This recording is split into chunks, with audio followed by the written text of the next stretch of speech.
فترة الصباح اليوم كانت رائعة. لعبت أنا وشمس لعبة الحواجز، ثم على الأرجوحة، ثم لعبنا على القارب وكأننا نبحر، حتى أننا ساعدنا أمل في ترتيب المكتبة.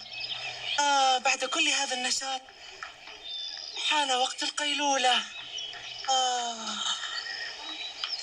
دائما عند الظهيرة أحب أن آخذ قيلولة.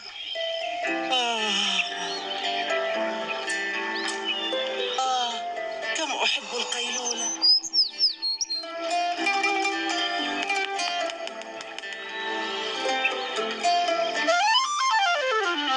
ماذا؟ من؟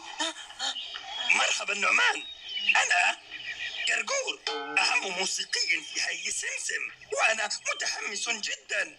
أنا أتدرب على عزف الناي لأشارك في عرض موسيقي مهم جدا جدا جدا. أريد أن تعطيني رأيك. اسمع، هذا لحن بطيء وجميل.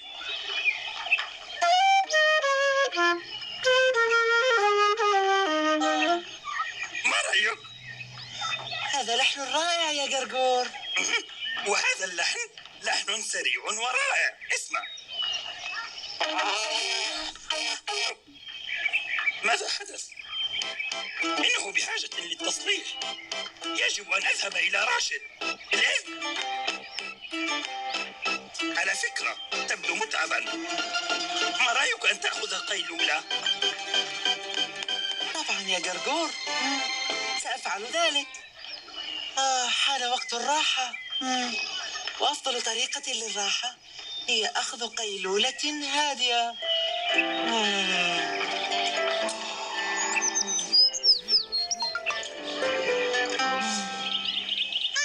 شمس بدر النجوم هيا نغني فوق الغيوم. نعمان انظر، لقد أعطاني راشد جيتارا جديدا وأنا أتدرب على الغناء والعزف. أتريد أن أريك كم أصبحت جيدا؟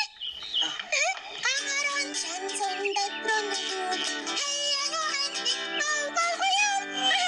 هذا رائع يا شمس. ألا تريد أن تتدرب معي؟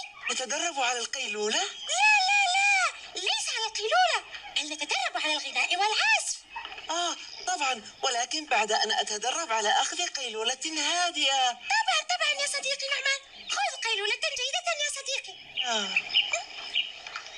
وأخيرا حان وقت قيلولة هادئة.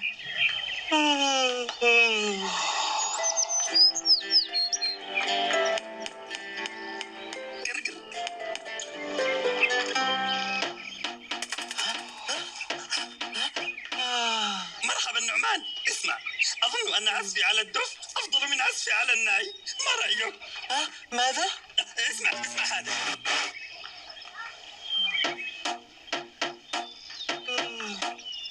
أعجبتك؟ عزفك على الدف رائع جدا يا جرجور.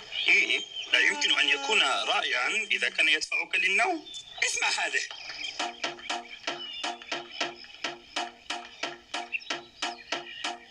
مرحبا جرجور. أهلا. مرحبا نعمان، هل تدربت على القيلولة بشكل جيد؟ قيلولة؟ هذا ما كنت تحاول فعله؟ لما لم تخبرني؟ كيف أساعدك؟ أتريد وسادة طرية من ريش النعام الأفريقي؟ لا شكرا يا جرجور، كما أنني لا أريدك أن تتوقف عن التدريب على العزف على آلات موسيقية. وأنت يا شمس يجب أن تكملي تدريبك. أنا أحب التدريب على الغناء والعزف، ولكننا نريد أن نساعدك لتتدرب